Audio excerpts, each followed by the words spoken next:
Before I start this video, I have to make a pretty big disclaimer.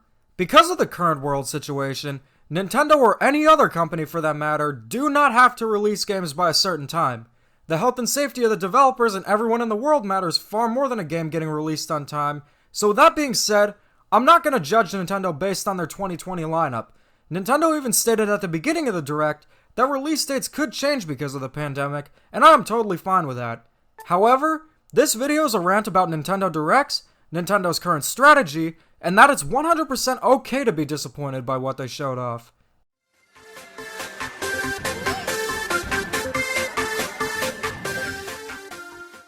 Ever since the year started, Nintendo fans have been begging for a Direct. The year started off with a Pokemon Direct that announced a remake of Mystery Dungeon, along with DLC for Pokemon Sword and Shield, along with a Smash Pseudo Direct after, which gave us the most divisive character reveal yet, being Byleth. Then February comes along and we get an Animal Crossing Direct, and yeah, it was expected, but great to see nonetheless. But we still didn't get a proper Direct. Fast forward to March, and despite everything that's going on in the world currently, we got 2 Directs this month. An Indie World Showcase and a Nintendo Direct Mini. Technically, we still haven't had an actual Direct in quite some time, but this Mini Direct was somewhat of an exception. The Mini Direct was almost 30 minutes, when Mini Directs are usually 15 to 20 minutes long, so it's kinda hard not counting it as a Direct. Not to mention the insane amount of time between the last Direct and this Mini Direct. And essentially, Nintendo Direct Minis are shorter in length, but will still announce at least one first-party game, usually something smaller like a Mario sports game. But something I've noticed about recent Nintendo Directs, including this one, is the alarming lack of first-party game announcements. Before anyone says, "There's a pandemic going on, why would they announce first-party games?" This isn't a new problem. The September 2019 Nintendo Direct only announced Xenoblade Chronicles Definitive Edition and gave us a few new details on updates for already existing games.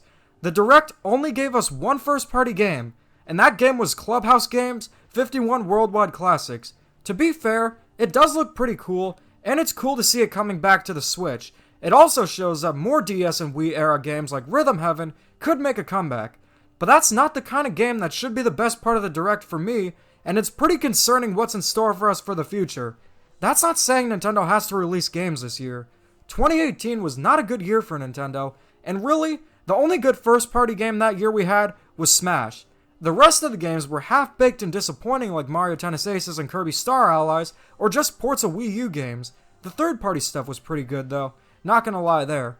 I will criticize Nintendo to death for the outcome of 2018, but in 2020, we're in the middle of a global emergency.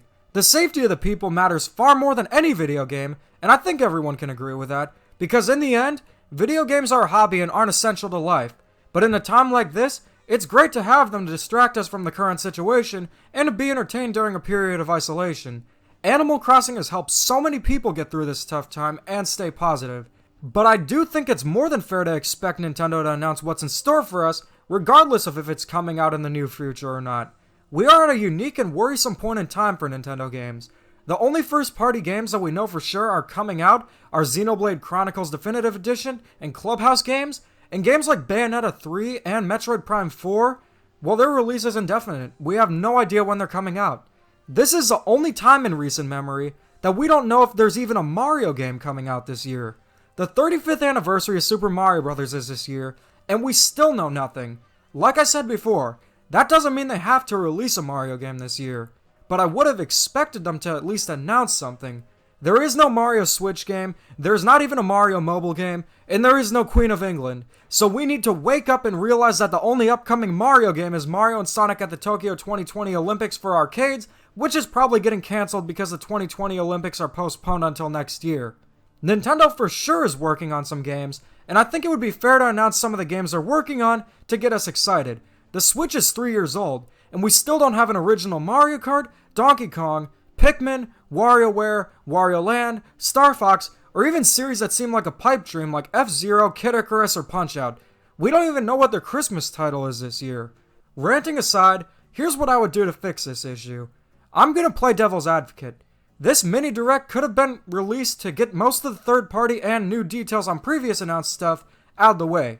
Most recent Nintendo Directs have been following this pattern. Major opening announcement, third-party stuff, a cool first-party game, more third-party stuff and updates to existing games, and a final major announcement. That's a pretty good strategy right there, but it does feel like it drags on too much sometimes. However, the September Direct and this recent mini Direct did not have this. There wasn't a killer announcement at the beginning, and there really wasn't a killer announcement at the end. Yes, Xenoblade Chronicles Definitive Edition looks great, but it's not the kind of game that has wide appeal and is rather niche. Most of the stuff was stuff we already knew, and third-party game announcements. We still know nothing about Nintendo's upcoming lineup. But if they were to make Directs exclusively announce major first-party games and third-party games while minis announce smaller stuff, I'll be all for that.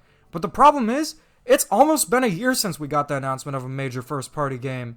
Breath of the Wild 2 was the last major first-party game announced, and that was at E3. If I were Nintendo, I would always have a major Direct before a mini Direct. But in the end, it's okay to be disappointed. We went in wondering what Nintendo's upcoming first-party lineup was, and we're still wondering about that. You're not ungrateful for being disappointed.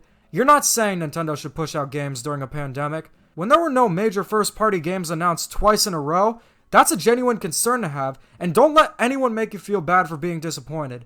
As long as opinions are shared in a respectable manner, it's fine to feel disappointed or even happy. The good news is, we do have Animal Crossing New Horizons, and that's a game with near infinite replay value. But in the end, it would be nice to hear about Nintendo's upcoming lineup, and I hope we find out soon. So what do you guys think? What did you think of the Direct? Let me know in the comments and keep calm and Dada on.